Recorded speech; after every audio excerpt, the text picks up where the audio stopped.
রাসূলুল্লাহ সাল্লাল্লাহু আলাইহি ওয়াসাল্লাম কদরের রাতগুলোতে কি কি ইবাদত করতেন? আমি খুঁজে 5টা আমলের কথা পেয়েছি বিশেষভাবে। রাসূল সাল্লাল্লাহু আলাইহি ওয়াসাল্লাম বলেছেন, মান হুরিমা খায়রাহা ফাকাদ হুরিম, যে কদরের বরকত থেকে, খায়ের থেকে বঞ্চিত হলো সে আসলেই বঞ্চিত। হি ইজ দ্য লুজার, সে হতভাগা, সে পোড়া কপাল, সে বঞ্চিত। লাস্ট 10 days অফ রমাদান খুব গুরুত্বপূর্ণ, সবচেয়ে the cream time of Ramadan. I repeat, এটা রমাদানের একেবারে মাহেন্দ্রক্ষণ।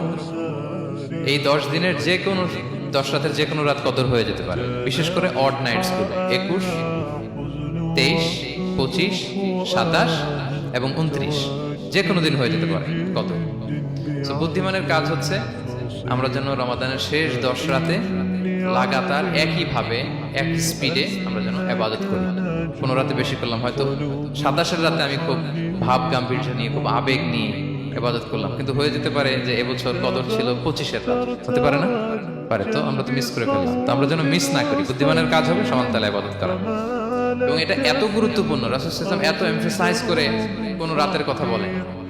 আরবি মাস অনুযায়ী 354টা রাতের মধ্যে সবচাইতে শ্রেষ্ঠ রাত, সবচাইতে শ্রেষ্ঠ রাত সূর্য ডোবার পর থেকে হাত্তা মাতলাইল ফাজর, ফজরের সূচনা লগ্ন পর্যন্ত শান্তিময় এ রাত, বরকতের এ রাত। রাসূল সাল্লাল্লাহু আলাইহি ওয়াসাল্লাম বলেছেন, মান হুরিমা খায়রাহা ফাকাদ হুরিম, যে কদরের বরকত থেকে, খায়ের থেকে বঞ্চিত হলো সে আসলেই বঞ্চিত। He is the loser.